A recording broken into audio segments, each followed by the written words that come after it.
ସମସ୍ତଙ୍କୁ ନମସ୍କାର ଜଣାଇ ଓଡ଼ିଆ ଏଜୁକେସନ୍ ଚ୍ୟାନେଲକୁ ସମସ୍ତଙ୍କୁ ସ୍ୱାଗତ। ଆସନ୍ତୁ ସଭିଏ ହସିବା ଓ ହସି ହସି ପ୍ରଶ୍ନଗୁଡ଼ିକର ମଜା ନେବା। ଚାଲନ୍ତୁ ପ୍ରଥମ ପ୍ରଶ୍ନ, ତାହା କେଉଁ ଗାଡ଼ି ଯାହାର 4ଟି ଡ୍ରାଇଭର ରୁହନ୍ତି? କୁହନ୍ତୁ କ'ଣ? ଏହାର ଉତ୍ତର କକେଇ।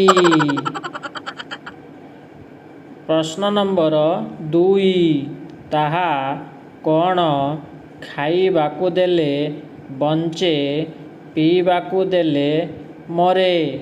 କୁହନ୍ତୁ ତାହା କ'ଣ?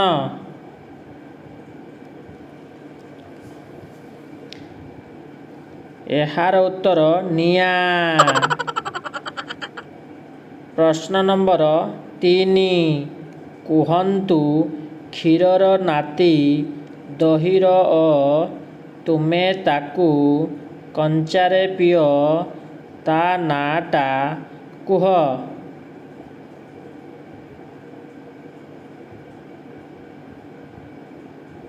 ଏହାର ଉତ୍ତର ଲସି। ପ୍ରଶ୍ନ ନମ୍ବର 4,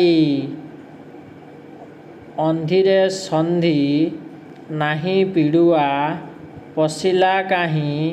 କୁହନ୍ତୁ କ'ଣ?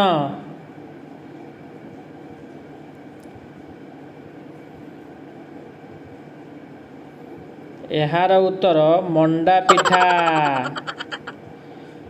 ପ୍ରଶ୍ନ ନମ୍ବର 5, ସେ କିଏ ଗାତରେ ରହେ ହେଲେ ନିଜେ କରେ ନାହିଁ?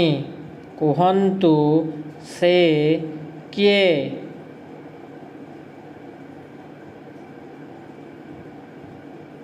ଏହାର ଉତ୍ତର ସାପ। ପ୍ରଶ୍ନ ନମ୍ବର 6, 4ଟି ଅକ୍ଷରେ ନାମ ମୋହର, 4ଟି ଅକ୍ଷରେ ହର୍ଷଇକାର, କହିଲ ଦେଖି ନାମ ମୋହର? ଏହାର ଉତ୍ତର ଝିଟିପିଟି।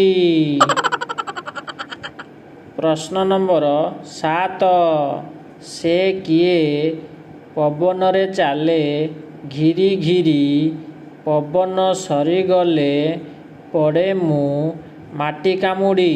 କୁହନ୍ତୁ କ'ଣ?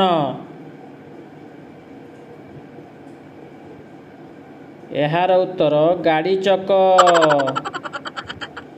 ପ୍ରଶ୍ନ ନମ୍ବର 8, ଏମିତି କେଉଁ ଜିନିଷ ପାଖରେ ଥାଏ ହେଲେ ଦେଖିପାରୁନା କି ଛୁଇଁ ପାରୁନା? କୁହନ୍ତୁ କ'ଣ?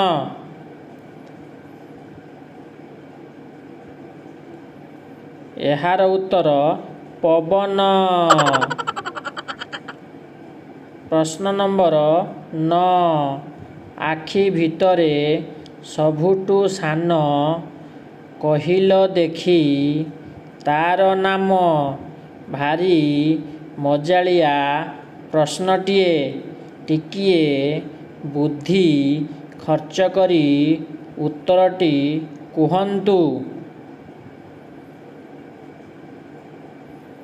ଏହାର ଉତ୍ତର ହାତୀ। ପ୍ରଶ୍ନ ନମ୍ବର 10, ବାପାର ନାମ ମିଷ୍ଟର 90, ପୁଅର ନାମ 80, ଝିଅର ନାମ 70, କୁହନ୍ତୁ ମାର ନାମ କ'ଣ? ଉତ୍ତର ମାର ନାମ ମିଷ୍ଟ୍ରେସ୍ 90। ଆପଣମାନଙ୍କ ପାଇଁ ମଜାଳିଆ ପ୍ରଶ୍ନଟିଏ, କିଏ ବନ୍ଦ ହୋଇଗଲେ ସବୁ ଅନ୍ଧାର ହୋଇଯାଏ? ଯଦି ଉତ୍ତରଟି ଜାଣିଛନ୍ତି କମେଣ୍ଟ କରନ୍ତୁ। ଆପଣମାନଙ୍କୁ ଆଜି ପାଇଁ ଧନ୍ୟବାଦ।